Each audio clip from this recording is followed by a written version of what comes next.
ಕಿತ್ತೂರು ಕ್ಷೇತ್ರದ ಅಂಬಡಗಟ್ಟಿ ಹಾಗೂ ಹೊಳಿ ಹೊಸೂರು ಗ್ರಾಮ ಪಂಚಾಯಿತಿಗಳ ವ್ಯಾಪ್ತಿಯಲ್ಲಿ ಹೊಸದಾಗಿ ನಿರ್ಮಿಸಿದ ಪ್ರಾಥಮಿಕ ಆರೋಗ್ಯ ಕೇಂದ್ರಗಳ ಹೊಸ ಕಟ್ಟಡಗಳು ಶಾಸಕ ಬಾಬಾ ಸಾಹೇಬ್ ಪಾಟೀಲ್ ಅವರ ಅಧ್ಯಕ್ಷತೆಯಲ್ಲಿ ಉದ್ಘಾಟನೆಯಾಗಿದ್ದು, ಎರಡೂ ಪ್ರಾಥಮಿಕ ಆರೋಗ್ಯ ಕೇಂದ್ರಗಳ ವ್ಯಾಪ್ತಿಗೆ ಹಲವಾರು ಹಳ್ಳಿಗಳು ಬರುತ್ತಿದ್ದು, ಈ ಹೊಸ ಕಟ್ಟಡಗಳು ಅವಶ್ಯಕತೆಯಾಗಿದ್ದವು.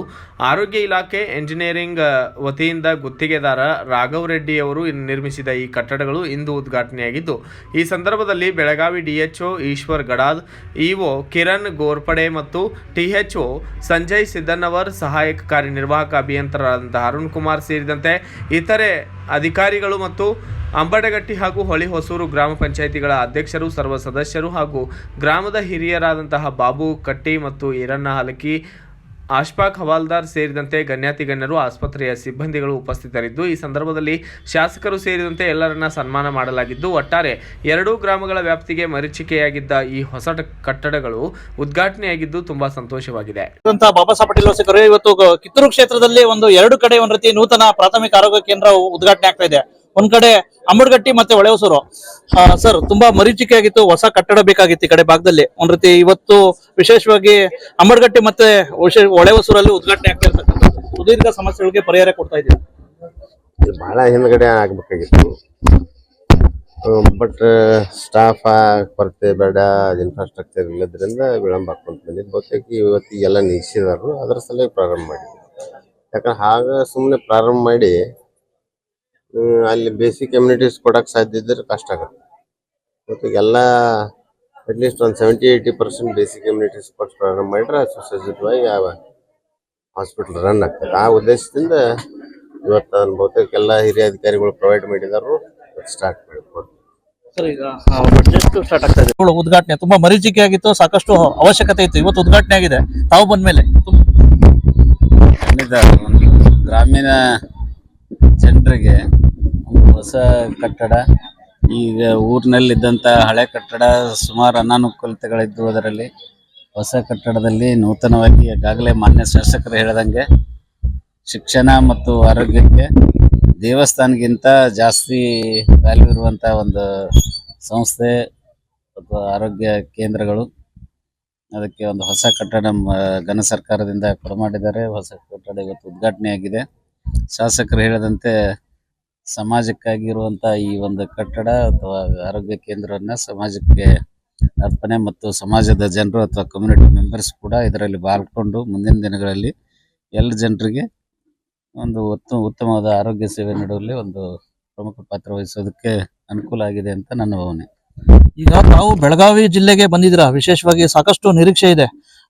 ಒಂದ್ ಕಡೆ ವೈದ್ಯಕೀಯ ಒಂದ್ ರೀತಿ ಸಿಬ್ಬಂದಿಗಳ ಕೊರತೆ ಇದೆ, ಮತ್ತೆ ಸಾಕಷ್ಟು ಸಲಕರಣೆ ಕೊರತೆ ಇದೆ. ಇಂತಹ ಸಂದರ್ಭದಲ್ಲಿ ತಮ್ಮ ಅವಧಿಲಾದ್ರೂ ಒಂದ್ ರೀತಿ ಎಲ್ಲಾ ಹಾಸ್ಪಿಟ್ಲ್ಗಳಿಗೆ ಸಿಬ್ಬಂದಿಗಳು ಮತ್ತೆ ಡಾಕ್ಟರ್ಗಳನ್ನ ನಿಯೋಜನೆ ಮಾಡ್ತೀರಾ? ಖಂಡಿತವಾಗ್ಲೂ. ಈ ಬಂದ ಹಾಕೊಂತ ಹಂಗ ಪೋಣಿಸ್ತಿರ್ತಾರೆ, ಅದು ನಿಮ್ಮ ಹಕ್ಕ ಐತೆ. ಬಾಂದ್ರ ಅದ ಕಂಡೀಷನ್ಸ್ ಅಪ್ಲೈ ಆಗ್ತಾವ. ಈಗ ಇಲ್ಲಿದ್ದಂತ ಜನ ನೀವು ಪ್ರೈವೇಟ್ ದವಾಖಾನೆಗಳು ತೋರಿಸ್ಕೊಂತ ಹೊಂಟ್ರಿ. ನಮಗೆ ಇಲ್ಲಿ ಬರುವಂತ ರೋಗಿಗಳ ಸಂಖ್ಯೆ ಅನುಗುಣವಾಗಿ ಅವೆಲ್ಲ ಆಗ್ತಿರ್ತಾವ. ಇಲ್ಲಿ ಹೆಚ್ಚು ಮಾಡ್ಬೇಕಲ್ಲ, ಹೆಚ್ಚು ಮಾಡ್ಬೇಕಂದ್ರೆ ರೋಗಿ ಇಲ್ದವ್ರು ಬಂದು ತೋರ್ಸಕ್ ಹೋಗ್ಬೇಕು. ಬೇರೆ ಬೇರೆ ದವಾಖಾನೆಗೆ ಹೋಗ್ತಾರಲ್ಲ, ಅವ್ನು ಕಮ್ಮಿ ಮಾಡಿ ಇಲ್ಲಿ ಬಂದ್ರೆ ಅಲ್ಲಿ ರಿಜಿಸ್ಟರ್ ಆಗ್ತಿರ್ತದೆ. ಇಷ್ಟು ಪೇಷಂಟ್ಸ್ ಬಂದರು, ಇಷ್ಟು ಪೇಷಂಟ್ಸ್ ಹೋಗ್ಬೇಕು, ಜನ ಇಲ್ಲಿ ಇನ್ಫ್ಲೋ ಐತೆ ಅನ್ನೋ ಬಹಳಷ್ಟು ಮಂದಿಗೆ ಆರೋಗ್ಯದ ಕಡೆ ಭಾಳ ನೆಗ್ಲಿಜೆನ್ಸ್ ಇತ್ತು ಮೊದಲು. ಆದ್ರೆ ಇವತ್ತಿನ ಒಂದೊಂದು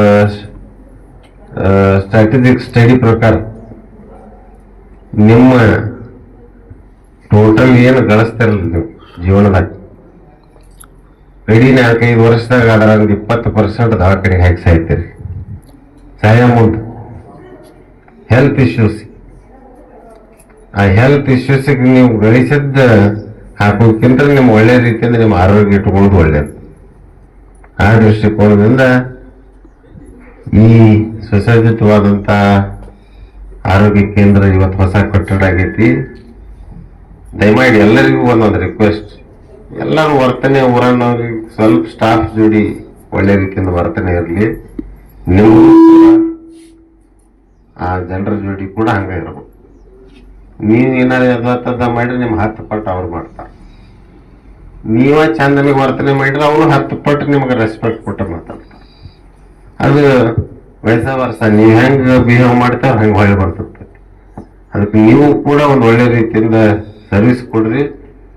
ಊರಿನ ಜನರು ಕೂಡ ನಿಮ್ಮನ್ನು ಒಳ್ಳೆ ರೀತಿಯಿಂದ ಕಾಣಕ್ ಪ್ರಯತ್ನ ಮಾಡ್ತಾರೆ. ಆ ದೃಷ್ಟಿಕೋನದಿಂದ ಈ ಸೊಸೈಟಿ ಕಟ್ಟಡದಲ್ಲಿ ಸ್ವಲ್ಪ ಸ್ಟಾಫ್ ಬರ್ತೈತಿ. ನೀವು ಸ್ಟಾಫ್ ಫುಲ್ ಫ್ಲೇಜ್ ಕೊಡೋ ಮಟ್ಟ ನಾವು ದವಾಖಾನೆ ಓಪನಿಂಗ್ ಮಾಡೋದಲ್ಲ ಅಂತ ಹೇಳಿದ್ವಿ. 10/10/2022 ವೇಳೆಗೆ ಇಲ್ಲಿ ಶಂಕುಸ್ಥಾಪನೆ ಆಯಿತು. ಅದು ಮುಗಿದ್ಮೇಲೆ ಇದರದ್ದು 1 CR 85 lakhs ಮುಖಾಂತರ ಈ ಒಂದು ಬಿಲ್ಡಿಂಗ್ ಇವತ್ತು ನಿಂತಿದೆ. ಅದಕ್ಕೆ ಈ ಒಂದು ಬಿಲ್ಡಿಂಗ್ ನಿಲ್ಲಬೇಕಾದ್ರೆ ನಮ್ಮ ಈ ಒಂದು ದಾನವನ್ನು ಮಾಡಿದಂಥ ಶ್ರೀಶೈಲ ಬಡಿಯಾರ್ ಅವರಿಗೆ ನಾವು ಕೃತಜ್ಞತೆಯನ್ನು ಸಲ್ಲಿಸಬೇಕಾಗಿದೆ. ಅದಕ್ಕೆ ನಮ್ಮೆಲ್ಲರ ವತಿಯಿಂದ ಅವರಿಗೆ ನಾವು ಕೃತಜ್ಞತೆಯನ್ನು ಸಲ್ಲಿಸ್ತೇನೆ. ಇವತ್ತು ಈ ಒಂದು ಈ ಹೊಳೆಹೊಸೂರು ಗ್ರಾಮದ ಒಂದು ಬಹು ಬೇಡಿಕೆ ಇತ್ತು, ಆದಷ್ಟು ಜಲ್ದಿ ಆಗ್ಬೇಕಂತೇಳಿ. ಆದರೆ ಈ ಒಂದು ಪ್ರಾಥಮಿಕ ಆರೋಗ್ಯ ಕೇಂದ್ರ ಇದಪ್ಪ, ಇದು ನಾನ್ 24/7 ಅಂತಂದ್ರೆ ಇದು ಮುಂಜಾನೆ 9:00 4:00 ತನಕ ಅಷ್ಟೇ ಆಸ್ಪತ್ರೆ ಉದ್ಘಾಟನೆ ಚಾಲನೆ ಇರ್ತೈತಿ. ಯಾಕಪ್ಪ ಅಂದ್ರೆ ಇಲ್ಲಿ ಪಾಪ್ಯುಲೇಷನ್ ಕಡಿಮೆ ಇದೆ, 5,000 ಪಾಪ್ಯುಲೇಷನ್ ಇದ್ದ ಕಾರಣದಿಂದ ಈ ಒಂದು ಪ್ಲೇಸ್ ನಾನ್ 24/7 ಮಾಡಿದ್ದಾರೆ. ಮುಂಬರೋ ದಿನದೊಳಗೆ ನಮ್ಮ ಶಾಸಕರಿಗೆ ಇದ್ರ ಬಗ್ಗೆ ನಾವು ಮಾಹಿತಿಯನ್ನು ಕೊಡ್ತೇವೆ. ಇಲ್ಲಿ ಇದನ್ನ ಈ ಆಸ್ಪತ್ರೆಯನ್ನ 24/7 ಅಂದ್ರೆ 24 ತಾಸು ಸೇವೆಯನ್ನ ಇಲ್ಲಿ ನೀಡುವಂಗ ಅದರ ವ್ಯವಸ್ಥೆಯನ್ನು ನಾವು ಮಾಡ್ಕೊತೀವಿ.